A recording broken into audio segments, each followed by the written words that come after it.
BHU से संबंधित all updates, notification तथा काउंसलिंग के लिए बीएचयू कॉन्सेप्ट को सब्सक्राइब करें और आगे आने वाली वीडियो के लिए बेल आइकन जरूर प्रेस करें। मैं पूर्वी अर्जरिया स्वागत करती हूं आपका BHU concept online learning platform में। बीएचयू कॉन्सेप्ट पूरी तरह से बीएचयू को समर्पित एक ऑनलाइन लर्निंग प्लेटफॉर्म है। तो इस वीडियो में हम इंग्लिश लैंग्वेज जो कि बीए आर्ट्स और सोशल का कॉमन टेस्ट होता है, उसमें जो इंग्लिश लैंग्वेज पेपर आता है उसके सिलेबस के बारे में डिस्कस करने वाले हैं। तो इस वीडियो को पूरा देखिएगा और अगर चैनल पर नए हैं तो चैनल को सब्सक्राइब कर दीजिए और बेल आइकन को प्रेस कर दीजिए और इस वीडियो को पूरा देखिएगा। और जहाँ भी आपको कोई भी क्वेरी हो, कोई भी समस्या हो तो उसे कमेंट सेक्शन में ज़रूर बताइएगा, अपनी क्वेरी वहाँ पे क्लियर करिएगा। और इस वीडियो को पूरा देखिए। अगर आपको पसंद आए तो उसको लाइक कीजिए और अपने दोस्तों के साथ ज़रूर शेयर कीजिए। तो स्टार्ट करते हैं। इंग्लिश लैंग्वेज पेपर का ये जो पूरा सिलेबस है ये हम डिस्कस करने वाले हैं आज। और ये जो इंग्लिश लैंग्वेज का पेपर है उसमें एंट्रेंस एग्ज़ाम में उसमें से 30 प्रश्न आते हैं। 30 प्रश्न का अर्थ है 90 अंक, 90 मार्क्स का पेपर। 90 मार्क्स बहुत होते हैं, तो अगर आप पूरा सिलेबस, पूरे चैप्टर्स आपको अच्छे से क्लियर हो जाएंगे तो आपके 90 मार्क्स बिल्कुल पक्के हो जाएंगे।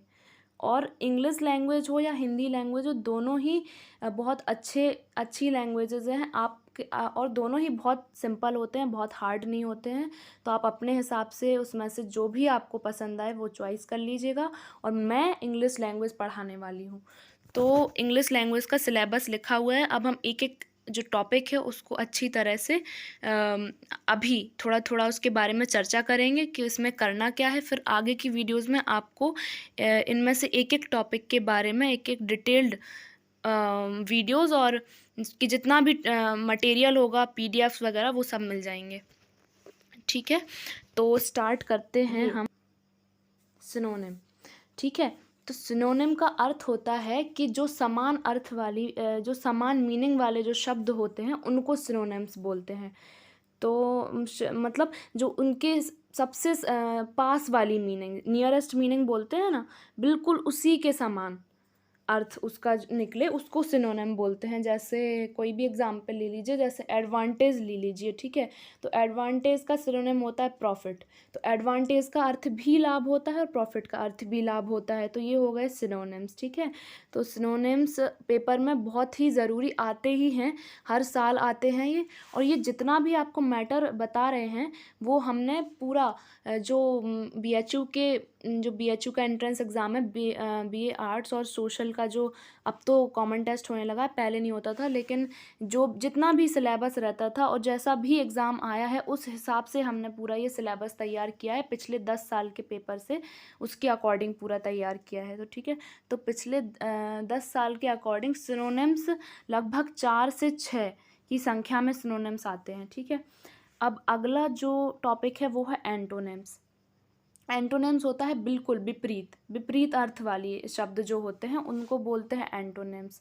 तो इसका भी कोई एग्जाम्पल ले लीजिए। सबसे सिंपल एग्जाम्पल तो अच्छा गुड ले लीजिए, ठीक है। तो गुड का अपोजिट क्या होता है? बैड होता है। तो इस टाइप से ये हो गया एंटोनिम्स। तो एंटोनिम्स भी इसी तरह से 4 से 6 की संख्या में आते हैं। तो ये हो गया एंटोनिम्स। तो सिनोनिम्स और एंटोनिम्स तो समझ में आ गए होंगे। अब है थर्ड हमारा वन वर्ड सब्सटीट्यूशन। तो वन वर्ड सब्सटीट्यूशन का अर्थ है कि वो आपको कुछ शब्द दे देगा और उसके लिए आपको एक शब्द उसके लिए आपको प्रयोग करना है। इसको जैसे हिंदी में बोलते हैं अनेक शब्दों के लिए एक शब्द। तो कई शब्दों को मिला के हम हम ऐसा उसको एक शब्द में उसको निरूपित करना, तो उसको बोलते हैं वन वर्ड सब्सटीट्यूशन। तो ये भी इसी तरह से आते हैं, 4 से 4 लगभग इसी संख्या में आते हैं। मतलब कोई संख्या निश्चित नहीं रहती है, लेकिन ये जितना भी ये 1 2 ये हो गया। और second antonyms, third one word substitution and idioms and phrases, ये कहलाती है वर्ड पावर। तो वर्ड पावर से हर साल लगभग 14 से 16 प्रश्न हैं, ठीक है। तो ये वर्ड पावर है और इनकी प्रैक्टिस बहुत ज़रूरी है। ऐसे नहीं हो जाते हैं ये कि आप पेपर के कुछ दिन पहले इनकी तैयारी कर लें, नहीं, इनको रोज़ तैयार करना पड़ेगा और यहाँ से आपको पूरा मैटर दिया जाएगा। बस आप हमारे साथ जुड़े रहिए और यहाँ से जितना भी मटेरियल बताया जाए, जैसे भी आपको गाइड किया जाए, आप वैसे चलते रहिए। बस आपका सब कुछ कंप्लीट हो जाएगा पेपर के टाइम तक और बहुत अच्छी समझ उत्पन्न हो जाएगी आपके अंदर और आप सीधा शब्द देख के ही पहचान पाएंगे कि हमें इसमें कौन सा ऑप्शन टिक करना है। तो जैसा कि हम वन वर्ड सब्स्टिट्यूशन तक पहुंच गए थे, अब अगला है ईडियम्स एंड फ्रेजेस। तो ईडियम्स एंड फ्रेजेस होते हैं कहावत और लोकोक्तियाँ होती हैं ना, मुहावरे और लोकोक्तियाँ, उनको बोलते हैं ईडियम्स एंड फ्रेजेस। तो जैसे हिंदी में तो आपने बहुत सारी सुन रखी होंगी, उस हिसाब और उसी तरह से इंग्लिश में भी होती हैं इडियम्स एंड फ्रेजेस, मुहावरे और लोकोक्तियाँ। तो उसमें भी वो देता है, वो दे देगा आपको, कोई इडियम दे देगा या कोई फ्रेज दे देगा और बोल देगा कि इसका अर्थ बताइए। तो वो आपको बताना पड़ेगा, ऑप्शंस में 4 अर्थ दिए रहेंगे, आपको पहचानना है कि कौन सा अर्थ है। तो इसके लिए आपको पूरा मटेरियल, बहुत सारे इडियम्स फ्रेजेस, बहुत सारे वन वर्ड सब्स्टिट्यूशन, बहुत सारे एंटोनम्स और सिनोनिम्स सब प्रैक्टिस कराए जाएंगे, जिससे आपको एकदम क्लियर हो जाएगा और बहुत सारे वर्ड पावर आपको लर्न हो जाएगी, तैयार हो जाएगी एग्ज़ाम तक। अब नेक्स्ट जो टॉपिक है वो है फिल इन द ब्लैंक्स। तो फिल इन द ब्लैंक्स जो टॉपिक है,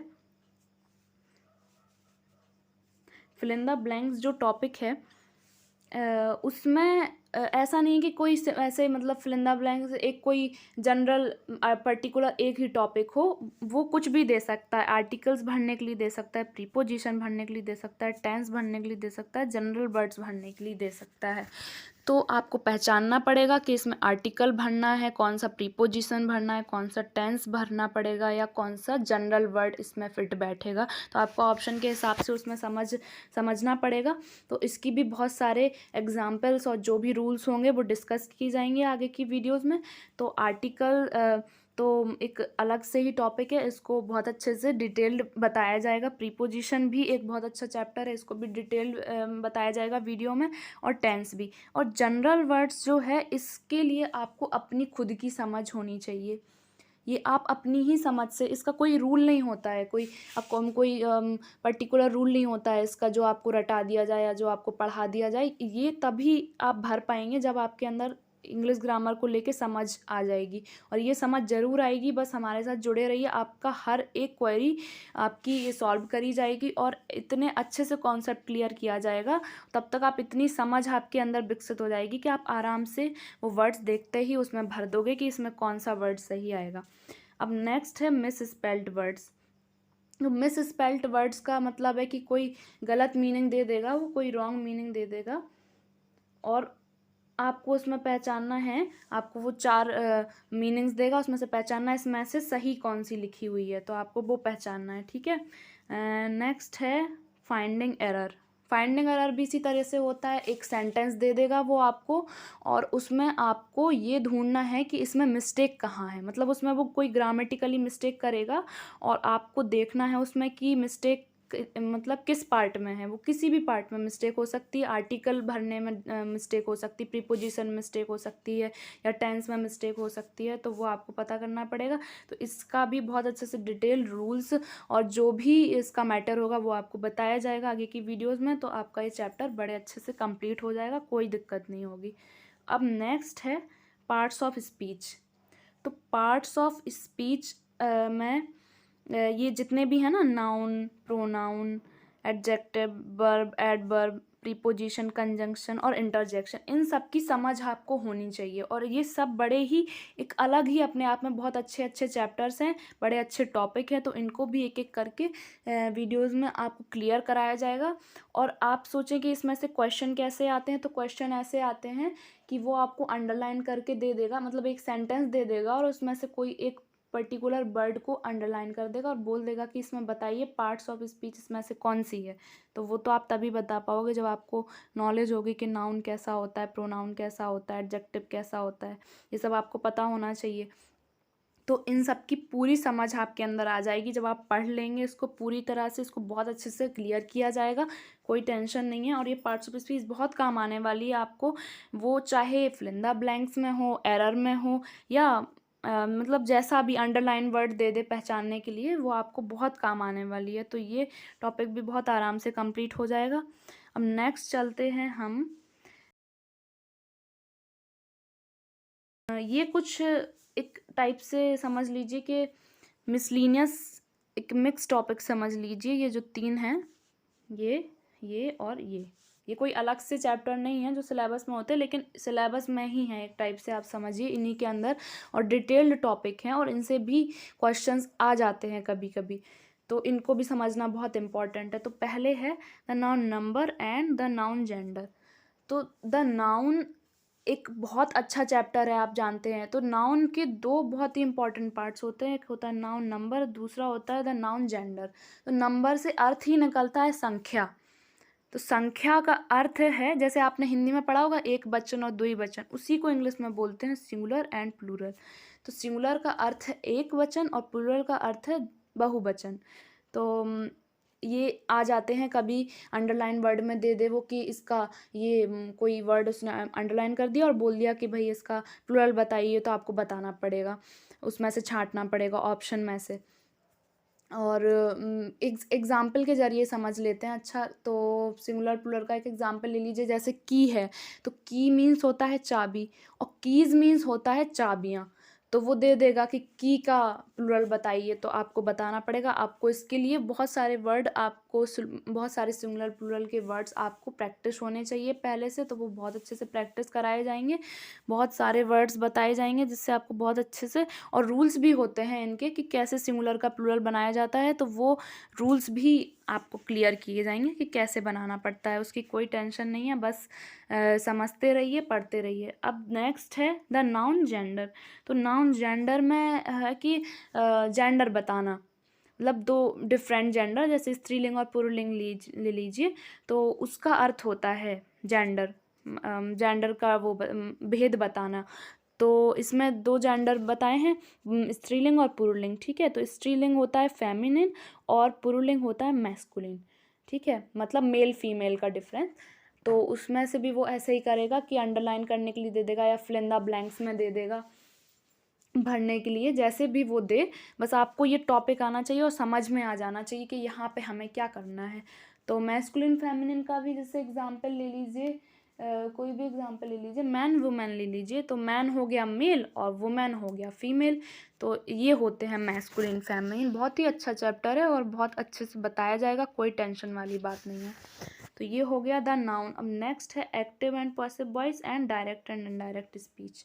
तो ये आते हैं फिल इन द ब्लैंक्स और फाइंडिंग एरर में, इनका काम वहाँ पे है ज़्यादातर, ये वहीं पे काम आते हैं। तो ज़रूरी नहीं है कि फिल इन द ब्लैंक्स और फाइंडिंग एरर में सीधा मतलब ग्रामेटिकली मिस्टेक्स में आर्टिकल की ही मिस्टेक हो, या फिल इन द ब्लैंक में आर्टिकल ही भरना हो या प्रीपोजिशन ही भरना हो। कभी कभार ये वाले टॉपिक भी आ जाते हैं, एक्टिव एंड पैसिव वॉइस और डायरेक्ट एंड डायरेक्ट स्पीच, फिर आप कंफ्यूज हो जाओगे कि यहाँ पे हमें क्या भरना है। तो इसके लिए ये दोनों चैप्टर भी समझना बहुत इंपॉर्टेंट है।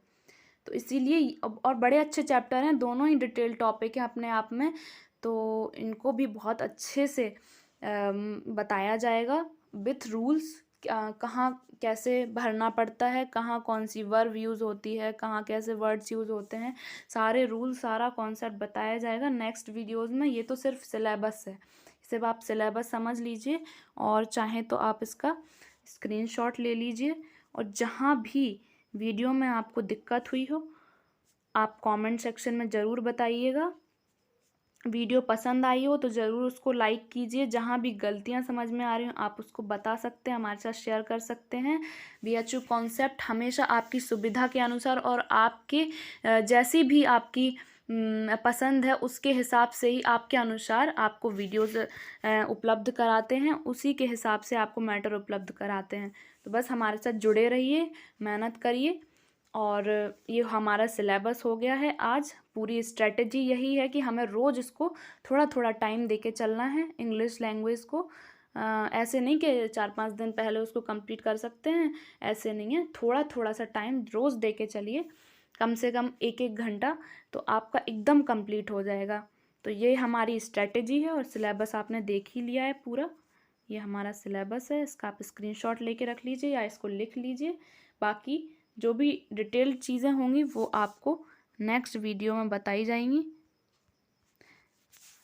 और वीडियो पसंद आई हो तो इसको लाइक कीजिए और चैनल को सब्सक्राइब कीजिए, और इसको अपने दोस्तों के साथ ज़रूर शेयर कीजिएगा। तब तक के लिए जय हिंद।